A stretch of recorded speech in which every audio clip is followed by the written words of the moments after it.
नमस्कार, मैं हूं अजय और आप देख रहे हैं महाबहस। क्या बाबर अभी जिंदा है? सवाल यह भी कि देश में अभी भी कितने बाबर मौजूद हैं। जिस वक्त अयोध्या में राम जन्मभूमि मंदिर का शिलान्यास हो रहा था 5 अगस्त को, ठीक उसी वक्त यूपी में जगह जगह पीएफआई, एसडीपीआई हेट कैंपेन में लगा था, लोगों को भड़काने में लगा था, नफरत भरे मैसेज सर्कुलेट किए जा रहे थे। और दूसरी ओर all India Muslim personal law board, all India association के अध्यक्ष साजिद रशीदी, समाजवादी सांसद शफीकुर रहमान बर्क और असदुद्दीन ओवैसी ने खुलेआम सुप्रीम कोर्ट पर हमला शुरू कर दिया। कहना शुरू कर दिया कि जबरन फैसला हुआ है हिंदुओं के पक्ष में।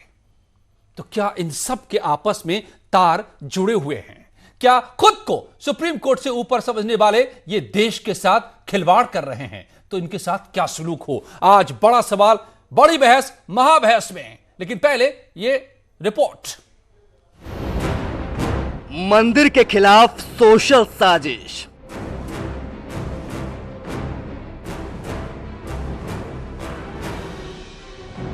संवैधानिक फैसले के खिलाफ दंगा प्लान। यकीन है हमारा, मजबूत यकीन है कि ये मस्जिद ही मस्जिद है और मस्जिद रहेगी। जहाँ एक कोई मस्जिद बन जाती है अल्लाह की तरफ से, तो वो ज़मीन, वो हिस्सा मस्जिद ही रहता है और मस्जिद रहेगा। जो मस्जिद है वो क़यामत तक मस्जिद रहेगी, यकीनन रहेगी। हिंसा फैलाने वाले संगठन पर बैन कब? ये सब उसी एक कहना चाहिए कॉकस के ही सारे के सारे लोग हैं। ये एक पूरा रैकेट है जिन्होंने देश में इस वक्त सौहार्द को बिगाड़ने के लिए ये बयान देना शुरू किए हैं। एक समुदाय को, खासकर मुस्लिम समुदाय को उकसाने का काम किया गया है। ऐसे लोगों के खिलाफ सख्त से सख्त कार्रवाई होगी, राष्ट्रद्रोह की कार्रवाई। साजिश करता गिरफ्तार, धमकीबाज कब? सबसे खतरनाक पहलू इस पूरी बात में यह है कि सुप्रीम कोर्ट के फैसले के बावजूद अगर ये सवाल उठाए जा रहे हैं, सुप्रीम कोर्ट से फैसला आने के बाद, 150 साल के मुकदमे के बाद जो फैसला आया है, उसके बाद अगर मंदिर बन रहा है और तब ये नफरत फैलाया जा रहा है उसके बावजूद, तो फिर देश कैसे चलेगा?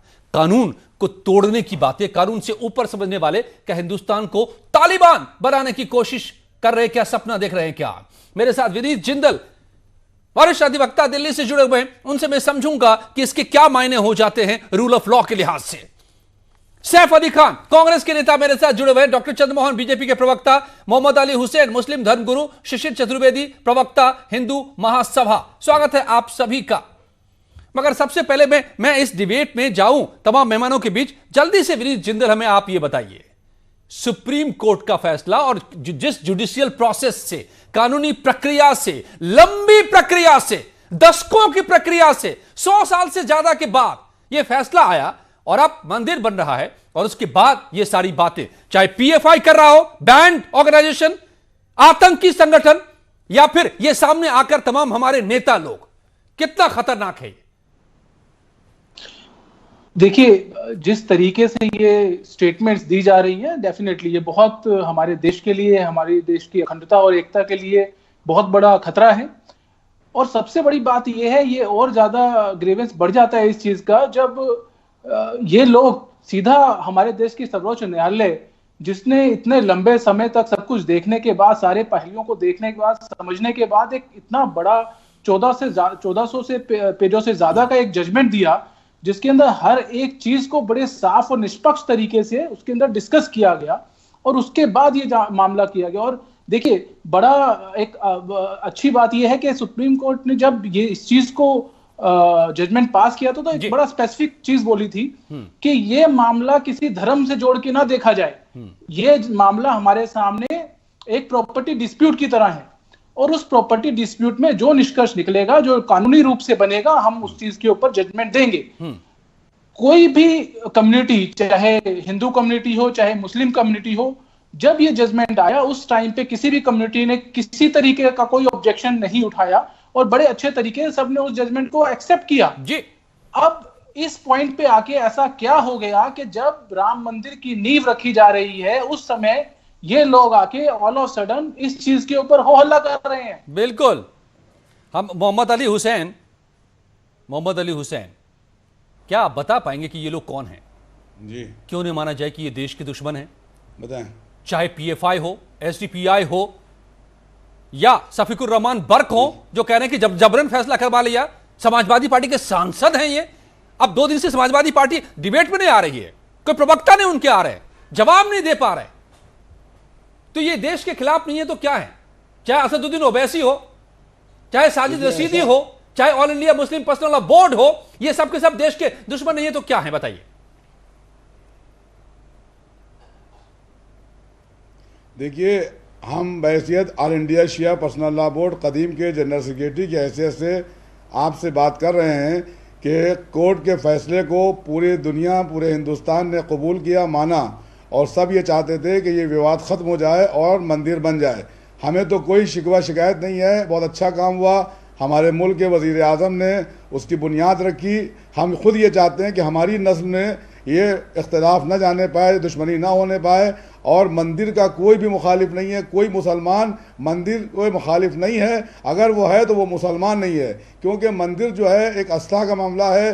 हमारे हिंदू भाई जो हैं भगवान को मानते हैं, हम भी मानते हैं, ऐसा कुछ भी नहीं है। और मंदिर बन जाए, हम सब उसके फेवर में है, फेवर में थे, फेवर में हैं, और हम लोगों ने कोर्ट का सम्मान भी किया है और कोर्ट की बात को माना भी है। हमेशा के लिए ये मसला हिंदुस्तान से ख़त्म हो गया कि हिंदू धर्म का मंदिर जो है राम मंदिर बन जाए। हमें यही खुशी भी थी और ये काम हो गया। अब जो लोग आतंकवादी हों, चाहे कोई भी तंजीम हो या कोई लोग हों, चाहे ओवैसी जी हों या समाजवादी पार्टी हो या मायावती की पार्टी हो, जितने लोग अगर मुखालफत कर रहे हैं तो इसका मतलब है वो लोग जो हैं सब देशद्रोही हैं। ये ना कहिए कि देशद्रोही हैं, आप बड़ी बात कह रहे हैं। जो भी इसके मुखालिफ है, मंदिर बनने के मुखालिफ है, हमारी नजर में वो सब देशद्रोही हैं। शिशिर चतुर्वेदी, प्रवक्ता हिंदू महासभा भी मेरे साथ जुड़े हुए कि जो मंदिर के मुखालिफ। पॉलिटिकल गेस्ट के पहले मैं आज अभी सभी पक्षों से समझना चाहता हूं। शिशिर चतुर्वेदी, ये लोग कौन हैं? मैं आ रहा हूं सैफ में, इसके बाद आप ही लोगों के पास आ रहा हूं। जी यहाँ कितने बाबर जिंदा हैं आज भी? ऐसा है कि भाई इसमें आई बात समझने की जरूरत है कि राम जन्मभूमि को लेकर के राम को नकारा था किसने? सैफ खान की पार्टी ने। सैफ जी जो बैठे इनकी पार्टी ने विद एफिडेविट इन्होंने क्या कहा था? राम नहीं थे। दूसरी तरफ समाजवादी वो लोग गलत जानकारी लेके बात करिए, भक्तों पे गोलियां गलत बोल रहे हैं ये चैनल पे। बीएसपी वो भगवान राम का नाम जानकारी में वहां का पैरोकार मैदानों से हटवाने के लिए किस पार्टी ने प्रस्ताव लाए थे दिल्ली में? सुनिए, दिल्ली में कौन प्रस्ताव लाए थे? भगवान का नाम हटाने के लिए आपकी पार्टी भारतीय जनता पार्टी। सुनिए, बीच में मत बोलिए। सुनिए, गणेश भगवान जी को प्लास्टिक सर्जरी का एग्जाम्पल देने वाले कौन? राम नहीं थे, राम हमारे प्रधान सेवक सैफ अली खान के, सैफ खान के भगवान राम का मंदिर रुकवाने वाले कौन थे? सैफ खान क्यों बोल रहा है? भारतीय जनता पार्टी। क्योंकि और कौन थे पार्लियामेंट में रोकने वाले? ऐसे भंडारी। सुनिए, जानकारी लेके बात किया, मुझे मत बोलिए। भारतीय जनता पार्टी वाली पार्टी है ये, जो नहीं चाहती थी। अजय साहब, ये है सच्चाई। बोलिए, कौन था? एस एस भंडारी ने क्यों रोका था? क्यों रोका था? गोली आप प्रस्ताव लेके आए थे भगवान राम का नाम हटाने के लिए। आप लोग पुराने डिबेट में लौट गए। आज का मसला बहुत ही संवेदनशील है, बहुत ही। भारतीय जनता पार्टी गणेश भगवान जी पुरानी बातों में मत चाहिए ना। अभी सामने खतरा देश की एकता के लिए है, देश की अस्मिता के ऊपर खतरा है। बहुत बड़ी साजिश रची जा रही है। आप लोग पॉलिटिक्स में लगे, शांत हो जाइए, शांत हो जाइए। ऐसे लोग बताइए, all India personal law board ऐसे लोग करते हैं। All India personal law board मतलब भगवान राम का नाम हटाने वाले लोग। शिशिर चतुर्वेदी, शिशिर चतुर्वेदी, शिशिर चतुर्वेदी, आरएसएस को भी बैन करिए। कंटेम्प्ट है। ओके, सैफ, चलिए मैं उन सवालों पर नहीं जाता जो अब बीती बातें हो गई है। मैं आपसे सीधे ये पूछना चाहता हूं कि चाहे ये all India Muslim personal law board हो, चाहे समाजवादी सांसद सफीकुर रहमान बर्क हो, चाहे मोहम्मद साजिद रशीदी हो, चाहे साथ में पीएफआई और एसडीपीआई जो हेड कैंपेन चला रहा था, सब एक ही लाइन बोल रहे हैं। इन सबको क्यों नहीं बैन किया जाए? सबको क्यों नहीं सलाखों के पीछे पहुंचाया जाए? क्या ये सब देश के दुश्मन नहीं है?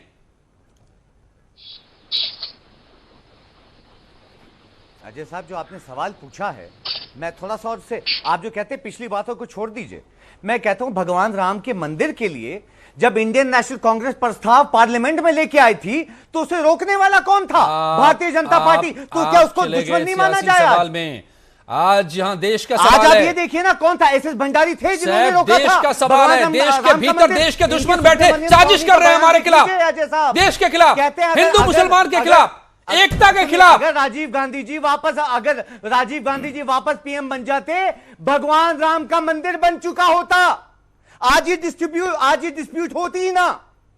आज इन सब लोगों को पीएफआई जैसे आज भी आपके अगर आप इन्हीं बातों पर जाना चाहते हैं तो मैं आपको एक अपडेट दे देता हूं। बैन कर दिया था, आरएसएस को भी बैन किया था। सैफ अली सबको खान, बैन करने वाला कौन? सैफ अली खान, कांग्रेस प्रवक्ता। सुन लीजिए मेरी बात को, अगर आप इन्हीं बातों में जाते हैं तो मैं आपको अपडेट कर देता हूं।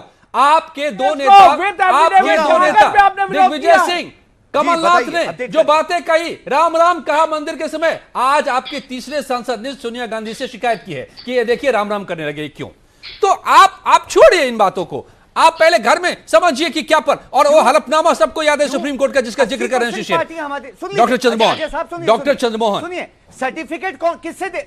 मैं पक्षकार रहा हूं भाई, मैं पक्षकार रहा हूं। मैंने पूरे कागज देकर फैसला देके मैं लगातार पैरवी कर रहा था। हिंदू हैं, 80% पार्टी जो है देश में हिंदू है। अरे साहब, इनसे आप सर्टिफिकेट दिलवाना। अरे सैफ खान, आप भी हिंदू हो, आप गलतफहमी में हो, आप भी हिंदू हो। रामलीला मैदान से मुसलमान प्रस्ताव लेके आते हैं, उनसे पूछा जा रहा है ये वो लोग आपके पूर्वज गणेश भगवान जी को प्लास्टिक सर्जरी का एग्जाम्पल बोलते हैं, उनसे पूछ रहे हैं आप लोग। ओके आप लोग सुनिए, हम देश के डॉक्टर चंद्रमोहन सुनिए, नहीं सुनिए, मैं आता हूं आपके पास, दोबारा आऊंगा मैं आप लोगों के पास। डॉक्टर चंद्रमोहन, एक बात डॉक्टर चंद्रमोहन रुकवाने वाले भारतीय जनता पार्टी थी। ओके, सुन लीजिए डॉक्टर चंद्रमोहन, आज मैं परेशान हूं। मुझे परेशानी इस बात की हो रही है कि अगर इस देश में सुप्रीम कोर्ट की ऐसे फैसले की धज्जियां उड़ाई जाएंगी, अगर ये सामने एक तरफ पीएफआई जिसको आपने गिरफ्तार किया आपकी सरकार ने, आज उस दिन दंगा भड़काने की कोशिश में, और ठीक उसी वक्त ये तमाम लोग जो सामने आकर सुप्रीम कोर्ट की धज्जियां उड़ा रहे थे, तो देश के भीतर बैठे देश के खिलाफ साजिश कर रहे ऐसे लोगों से के खिलाफ आप क्या करेंगे और क्या कर रहे हैं? देखिए, हमने लगातार कार्रवाइयां की हैं, चाहे पीएफआई हो चाहे रिहाई मंच से जुड़े, हमने उन पर कार्रवाई की है। जो देश को अस्थिर करेगा, जो आतंकियों की पैरोकारी करेगा, उनको हम किसी भी हालत में बर्दाश्त नहीं करेंगे, ना ये देश बर्दाश्त करने वाला है। जिस तरीके से देश के आम नागरिक ने जिस समय अयोध्या का निर्णय आया माननीय रामलला के संदर्भ में, तो माननीय न्यायालय के निर्णय का देशवासियों ने स्वागत किया और 5 अगस्त को देश ने अपनी एकता को प्रदर्शित कर दिया। लेकिन कांग्रेस जैसे जो कंफ्यूज्ड पार्टी है, वो आज माननीय सर्वोच्च न्यायालय ने एक टिप्पणी की है कांग्रेस के बारे में, फिर भी कांग्रेस के जो यहाँ प्रतिनिधि बैठे हैं वो कितना चिल्ला रहे हैं, कितना शोर मचा रहे हैं, उनको तो कोई लेना देना नहीं है किसी चीज। मैं आपको चैलेंज करता हूँ, गलत बातें मत करिए। से अपना चेहरा छिपा लेता, बोला जब कोर्ट में आप मुझे चैलेंज क्या करोगे? आप मुझे क्या चैलेंज करोगे? आप मुझे क्या चैलेंज करोगे? सर्वोच्च न्यायालय ने जो टिप्पणी की है, इसके बाद में अपना चेहरा छुपाओ जाके। अरे आप सबने देखा है, सिर्फ तो बकवास करते हो। कांग्रेस का तो ये बकवास, कांग्रेस की बकवास को सुनना नहीं चाहता है। ये बकवास बंद करो पूरी तरीके से। बार-बार क्या कह रहे हैं? आरएसएस पे हमने आरएसएस पे बैन लगाया। अरे आरएसएस पे क्या बैन लगाया आपने? आरएसएस पे बैन लगाया आपने और उस बैन को माननीय न्यायालय ने खारिज किया। आरएसएस से क्या करोगे आप? आपको जो आरएसएस के नाम पर दौरा पड़ता है, गांधी परिवार और गांधी परिवार के चेलों को देश में जिक्र करता है। आरएसएस संगठन है पूरी तरीके से आप देश की सेवा में, राष्ट्रभक्ति के जागरण में आप जैसे लगा हुआ है और आप रोते रहिए, विलाप करते रहिए। लेकिन ये सेव जैसे लोग, सेव जैसे घड़िया लोग बकवास करते हैं, डिबेट में शब्द नहीं है, हम आपकी हवा में बातें नहीं करते। जो लोग देश की एकता को खतरा कर रही है, उनकी भर्त्सना नहीं कर सकते। मैं आपको स्पष्ट रूप से यही है, इंडियन नेशनल कांग्रेस एक मिनट भारतीय जनता पार्टी ने पाया, एक मिनट सियासत करनी थी, और आज भी वही कर रहे हैं। एक मिनट साहब आरएसएस वालों से बात करने के आइए, 17 चार्जशीट है, आप लोग बैन करिए, मैं नहीं मांगे अजय साहब, मेरी मांगे पीएफआई को बैन किया जाए, एक-एक करके आरएसएस को भी बैन किया जाए। मामला बहुत गंभीर है, मुद्दा बड़ा है, देश की एकता शांति के खिलाफ साजिश बुनी जा रही है और आप लोग राजनीति कर रहे हैं। Mohan Bhagwat stop it please, रुक जाइए, रुक जाइए, देश की कीमत पर मत कीजिए राजनीति आप लोग। भीमराव अम्बेडकर जी के बनाए हुए संविधान से चलेगा, रुक जाइए, रुक जाइए, मुझे लगता है, मुझे लगता है, छोड़ने वाले नहीं है। सुन लीजिए, आप लोग सजा मिलेगी, प्रस्ताव में साथ देते भारतीय जनता पार्टी, उनको सजा देने सुन लीजिए आप लोग, इनका मकसद यही था। सुन लीजिए, ठहर जाइए, ठहर जाइए आप लोग, ठहर जाइए आप लोग। राजनीति देश की कीमत पर नहीं और देश के खिलाफ साजिश बुनी जा रही है। सुन लीजिए, मैं विनीत जिंदल लगातार बोलेंगे, शोर मचाएंगे, कोई तथ्य नहीं है इनके पास, कोई तर्क नहीं है इनके पास। नहीं, इसीलिए हमारा काम हो जाता है कि जनता तक सही बात पहुंचाएं, और इसीलिए आप लोग जरा मुझे पहुंचाने दीजिए। विनीत जिंदल जो कानून को जानते हैं, संविधान को जानते हैं, रूल ऑफ लॉ को समझते हैं, रूल ऑफ लॉ के सुन लीजिए सुशील चतुर्वेदी प्लीज, आप भी सुन लीजिए। उसे इन्होंने कांग्रेस का नेता बनाया, विनीत ओनली, सिर्फ विनीत जिंदल, आतंकियों, अत्याचारियों, सिर्फ Vineet Jindal please. Okay, hold on sir, hold on, I will come to you. अब मैं आऊंगा आप लोगों के पास, मौका दूंगा आप लोगों को फिर से, अगर आप लोग सही जवाब दे पाए, सवाल के जवाब दे पाए, सिर्फ अपनी बातें नहीं करने के।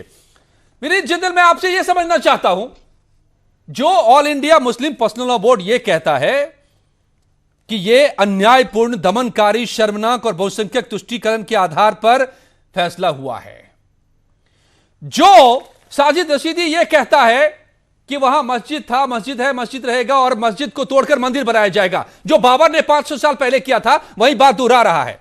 जो शफीकुर रहमान बर्क, जो पार्लियामेंटेरियन है, सांसद है समाजवादी पार्टी का, वो बोल रहे हैं कि जबरन फैसला करवाया गया है सुप्रीम कोर्ट से। जरा समझिए इन बातों को और इनके मायनों को। और पीएफआई हेट स्पीच उधर फैला रहा है कि return back the land, Babri land को वापस करो। क्या ये सब एक ही जैसे नजर नहीं आ रहा है आपको? सबके खिलाफ एक ही तरह की कार्रवाई नहीं होनी चाहिए क्या? देशद्रोह का मुकदमा नहीं लगना चाहिए इन सब पर? क्या इसकी छूट दी जा सकती है क्या? बिल्कुल नहीं, बिल्कुल नहीं अजय वत्सी। मेरा कहना तो यह है कि ऐसे पार्लियामेंटियन या ऐसे एमएलए जो इस तरीके की बातें करते हैं, उन लोगों की सदस्यता रद्द होनी चाहिए। उन लोगों को जब देश के संविधान में, देश की सर्वोच्च न्यायालय के अंदर भरोसा नहीं है, वो यहाँ पे इतना अच्छा जजमेंट और इतना बड़ा जजमेंट आने के बाद वो उस जजमेंट के ऊपर और सर्वोच्च न्यायालय के ऊपर क्वेश्चन करते हैं, तो इसका मतलब उनका हमारे देश के संविधान के अंदर भरोसा नहीं है। अगर वो उनका भरोसा नहीं है तो उनको वो सीटें छोड़ देनी चाहिए जिसके ऊपर वो चुन के आए हैं। और इन सब लोगों के अगेंस्ट देशद्रोह का मुकदमा दर्ज होना चाहिए। हम 2 दिन से 5 तारीख का ये स्टेटमेंट है, हम 2 दिन से 4 दिन से हम इस चीज का इंतजार क्यों कर रहे हैं? क्यों नहीं इन लोगों के खिलाफ अब तक एफआईआर लॉन्च हुई और क्यों नहीं इन लोगों को अब तक जेल के अंदर भेजा गया? इस चीज के पॉलिटिकल पार्टीज आपस में लड़ती रहे, आम आदमी को उस चीज से कोई लेना देना नहीं है। हम कानून के लोग या आम आदमी को इस चीज से लेना देना है कि देश में शांति बनी रहे, देश में सौहार्द बना रहे, सब लोग मिलजुल के रहे। और ऐसे लोग जो ऐसी स्टेटमेंट देते हैं या ऐसे लोग जो ऐसे काम कर रहे हैं, उन लोगों को जेल की सलाखों के पीछे होना चाहिए। हम लोग इंतजार क्यों कर रहे हैं? मेरा सवाल ये है कि सरकारें जो भी है, चाहे वो बीजेपी की सरकार हो चाहे वो कांग्रेस की सरकार हो, वो इंतजार कर क्यों रही है? किस चीज का इंतजार कर रही है? क्या फिर दोबारा से गोधरा या फिर दोबारा दिल्ली कांड कराने का इंतजार है? अब सैफ अली खान, फिर आपको मैं वही सवाल दोहरा रहा हूं, क्योंकि पहली बार जब मैंने पूछा तो आपने जवाब नहीं दिया, आप पॉलिटिकल बातें करने लगे। All India Muslim personal law board, Shafiqur Rahman Barq, Sajid Rashidi जैसे किरदारों को के खिलाफ क्या करना चाहिए? पीएफआई के खिलाफ तो कार्रवाई हो रही है, इनके खिलाफ क्या हो? How do we deal with them? सुनिए, मैं ये कहता हूं, सुनिए, इनके खिलाफ जो है आप वो करवाइए, एफआईआर रजिस्टर करवाइए, इनको इनकी चीज की सजा मिलनी चाहिए। और मैं ये कहता हूं कि उन सब लोगों को जो धर्म के नाम पे जो पॉलिटिक्स करते हैं, उन सब लोगों के खिलाफ एफआईआर होनी चाहिए और उनको बाकायदा उन पे सजा होनी चाहिए। सुप्रीम कोर्ट से आज जो है बयान ये इस चीज का डिसीजन आ चुका है, और जब इस चीज का डिसीजन आ चुका है तो मुझे नहीं लगता कोई भी चीज की आपत्ति जो है या कोई भी चीज का, सुन लीजिए, ये वही मौलाना है, सुन लीजिए, ये वही मौलाना है जो मोदी जी के साथ में खड़े हुए नजर आए थे, सुन लीजिए, ये वही मौलाना है, कांग्रेस पार्टी, ये वही मौलाना है जो मोदी जी के साथ में खड़े में नजर आए थे। सुनिए, मोदी जी के साथ खड़ा हो या क्या मिली भगत है, लेकिन मिली भगत है, वो क्या है ना कि आप लोगों को डिवाइड नहीं करने की आदत है, जो अंग्रेजों की आदत थी वही भारतीय जनता पार्टी की आदत है। इस चीज पे काम करती क्यों नहीं कांग्रेस पार्टी आगे आती है? बैन करवाइए, करवाइए, को बैन करवाइए, हमने तो सिमी बैन किया था, आप देश की दूसरी सबसे बड़ी पार्टी है, आप क्यों नहीं आगे? हमारी सरकार आने दीजिए, आप केंद्र में हमारी सरकार आने दीजिए, आप इस रिजाइन कराइए सरकार से, हम बैन करते हैं, चलिए वादा करता हूँ आपके चैनल पे शिकायत फाइल कीजिए ना। जब प्रियंका गांधी जी अलग अलग मुद्दों के ऊपर, जब प्रियंका गांधी जी अलग अलग मुद्दों के ऊपर आके सामने बोल सकती है, किसने बैन किया? क्यों नहीं बोलती? क्यों नहीं? उन्होंने अब तक ये कहा जो है वो ये जो लोग जनरल सेक्रेटरी दे रहे हैं उनके खिलाफ एफआईआर हो जाए, उनको जेल में डाला जाएगा। क्यों नहीं नहीं दे रहे आपको? मैं कह देता हूँ, मैं कह रहा हूँ, एक भी आदमी आरएसएस को भी साथ में बैन कराइए, कांग्रेस के कारण आरएसएस को भी साथ में बैन कराइए। Okay okay, hold on Mohammad Ali Hussain, RSS को भी बैन कराइए, मोहम्मद अली हुसैन, धर्म को जो भी धर्म के आप स्टेटमेंट चलती रहेंगी तो देश सैफ अली खान नहीं बचेगा, तो कोई राजनीति नहीं बचेगी। सैफ अली खान, आप कहां से कहां पहुंचते रहते हैं, मुद्दों को भटका देते हैं आप आरएसएस तक कहां पहुंच जाते हैं, फिर डॉक्टर चंद्रमोहन, ऐसा संगठन है फिर आप लोग लड़ने लग जाएंगे सियासी कॉन्स्पिरेंसी करने के लोगों को डिवाइड करने के लिए। पूरी पीएफआई का कांग्रेस है, कांग्रेस पीएफआई का समर्थन बैन करवाइए, कब करवाने हैं बैन? सहयोग कर रही है, कांग्रेस ही है, कांग्रेस की बी टीम है, रिहाई मंच में भी कोई लोग हैं कांग्रेस में, आप लोग हैं आरएसएस को वो करने वाले समर्थन, लोगों की चेक करिए, कांग्रेस पूरी तरीके से 3 मरतबा बैन हो चुकी है, मान जाओ, देश पास से नहीं करने देंगे किसी भी हालत में। आप चाहे जितनी नफरत पैदा करने की कोशिश कर लो, आप नफरत नहीं पैदा कर पाओगे। पीएफआई को हम तोड़ देंगे, पीएफआई को तोड़ देंगे। बताइए, और अगर रिहाई मंच और पीएफआई का कोई व्यक्ति कांग्रेस में भी जाएगा तो उसे भी तोड़ देंगे। आरएसएस को जैसे लोगों को चलने उत्तर प्रदेश की पुलिस भली भांति जानती है और वो करेगी। छोड़िए, अगर BJP please one by one time खत्म हो जाएगा मेरा, बहुत ही सुन लीजिए आप लोग। ओके सुनिए, एक मिनट सर, नहीं करेंगे उसे तोड़ देंगे की पूजा करने वाले लोग। एक मिनट सर, मोहम्मद अली हुसैन, मैं विनीत में आपके पास लौटूंगा। मोहम्मद अली हुसैन चुपचाप खामोशी से सुन रहे सारी बातों को, मैं उनको लेते हुए फिर आपके पास आऊंगा। Please Saif Ali Khan, doctor Chandramohan, let me ask you important question sir, बहुत जरूरी सवाल है मेरे पास, और उनको छाती ठोक के कहते हैं, छाती ठोक के कहते हैं कि हम रामद्रोहियों, ये नंबर और ढंग बंद कर दो। अजय जी आपको बता रहे थे, बोलिए ना, कमलनाथ क्या कर रहे हैं, कांग्रेस के लोग क्या कर रहे हैं। अगर हिम्मत है, अगर हिम्मत है चैनल में और देशवासियों के सामने आरएसएस की बुराई करके दिखा दो, गौर से बोल दो मुर्दाबाद, अभी पता चल जाएगी किसमें कितनी देशभक्ति है। आरएसएस को लेकर अजय साहब चैलेंज देता हूं स्क्रीन के ऊपर, जितनी देश के सामने बोल सकते हैं। एक मिनट सुन लीजिए भाई, ये बातें मुझे नहीं चाहिए, बहुत सारी बातें इस पर हो गई हैं। अली हुसैन, एक मिनट आप लोग प्लीज चुप हो जाइए, एक minute sir. Chandramohan ji, Saif Ali Khan please, Chandramohan ji, okay Chandramohan ji, Saif ji, आप लोग थोड़ा सा शांत हो जाइए भाई मोहम्मद अली हुसैन को भी सुन लीजिए एक बार, अच्छी बातें कर रहे थे मोहम्मद अली हुसैन, प्लीज सुन लीजिए एक बार सुन लीजिए।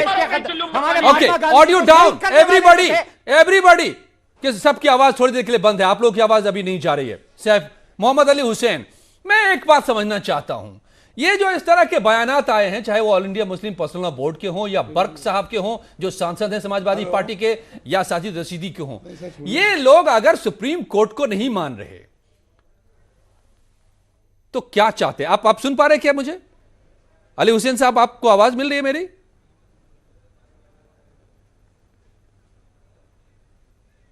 नहीं मिल रही। ओके विनीत जिंदल, मैं आप ही से यह सवाल समझ लेता हूं। मैं इसलिए परेशान हूं, सुन लीजिए विनीत जिंदल साहब, और इसलिए आपसे शुरू की थी कि जो कोई नहीं, अगर अली हुसैन अगर आप सुन पा रहे हैं तो मुझे आप बता दीजिए, क्या ये लोग ये सपना देख रहे हैं क्या हिंदुस्तान कभी तालिबान में तब्दील कर देंगे, यहां कानून का राज नहीं होगा? ये सपना देख रहे हैं क्या ये लोग? ये हालात पैदा करने की कोशिश कर रहे हैं क्या? भी ऐसा कर रहे हैं, जो लोग भी ऐसा कर, हमारे मुल्क में वही लोग रह सकते हैं कि जो मोहब्बत और प्यार और अमन से रहेंगे। कोई ये मुल्क जो है वो सबका मुल्क है, वो सबका रहेगा। कोई ना तालिबान चल पाएगा, ना कोई आतंकवादी कुछ कर सकता है। हमारा मुल्क की हिफाजत के लिए हमारी मिलिट्री फौजें हैं, और हम ये समझते हैं कि मंदिर बन गया, बहुत अच्छा काम हो रहा है, ताकि सारे मुसलमान खामोश हैं। कोर्ट के फैसले को सबने माना है, सबने एक्सेप्ट किया है, सबने कबूल किया है। और जो हो सकता है कि लफ्ज़ मुसलमान को बदनाम करने के लिए कुछ लोग सामने आए हों, मैं ये समझता ये हूँ कि पूरे हिंदुस्तान के मुसलमान इस पर राज़ी हैं कि वहाँ पे मंदिर बनना चाहिए, और उसकी बुनियाद पड़ चुकी है। हमारे मुल्क के वज़ीर आज़म ने उसकी बुनियाद डाल दी है। सबको मिलजुल के फैसले को कबूल करना चाहिए। यही देश के लिए भी हित है और यही मुसलमानों के लिए भी अच्छा है। ये जो लोग मतलब हालात ख़राब करना चाहते हैं, उन पर कानूनी कार्रवाई होना चाहिए है, सख्त सज़ा मिलना चाहिए है। चंद मुट्ठी भर लोग जो हैं हमारे मुल्क का माहौल ख़राब करना चाहते हैं। मैं चाहता हूं कि कानून पर सख्त कार्रवाई करे और सारे मुसलमानों को बदनाम न किया जाए। न मुसलमान को इसका मुखालिफ है और न मुखालिफ था। जो कोर्ट ने फैसला किया सबने माना। और मैं तो अली हुसैन साहब, मेरी तो समझ थोड़ी सी, तो जब मंदिर गिराया, बिल्कुल आप जो कह रहे हैं कि मुसलमान का बदनाम न किया जाए, मैं तो कहता हूं कि मुसलमान के ज्यादा दुश्मन हैं ऐसे लोग। मुसलमान के ज्यादा दुश्मन है, देश के दुश्मन है, ये देश के दुश्मन है। देश में जितने भी लोग हैं, चाहे वो हिंदू हो, मुसलमान हो, कोई भी कौम के हो। बिल्कुल ये मुझे एक चीज, विनीत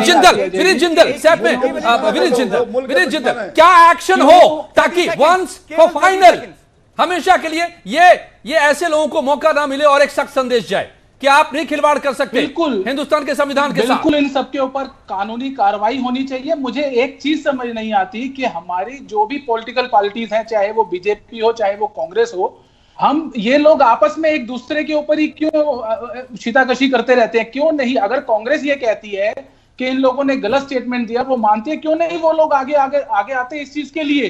क्यों नहीं वो कहते कि नहीं, कांग्रेस नहीं कह पा रही है कि all India Muslim personal vote पर बैन लग जाए। नहीं कह पा रही है अभी, नहीं कह पा रहे हैं। कब मगर डॉक्टर चंद्रमोहन, आपने पीएफआई के खिलाफ एक्शन लिया है, पकड़ा है वक्त रहते। जो लोग हेट कैंपेन चला रहे थे, लेकिन पर्दे के पीछे से ऐसे पोस्टर्स वो बांट रहे थे जिनको हम दिखा नहीं पा रहे हैं क्योंकि वो खतरनाक संदेश देने वाले हैं। मगर जो खुलकर सामने आकर ये काम कर रहे हैं, वही काम वो अब तक खुले में क्यों घूम रहे हैं? क्या उनके खिलाफ कोई कार्रवाई नहीं बनती? वकील तो कह रहे हैं कि यस, उनके खिलाफ मुकदमा दर्ज होना चाहिए। तो ये आप भी दिखाइए। देश के साथ खिलवाड़ करने की, देश की एकता को तोड़ने वालों को इसकी छूट कतई नहीं मिलनी चाहिए। बहुत बहुत धन्यवाद आप सबका मेरे साथ जुड़ने के लिए आज महाबहस में। और जानते हैं इस वक्त की खबरें अब प्रीति के साथ।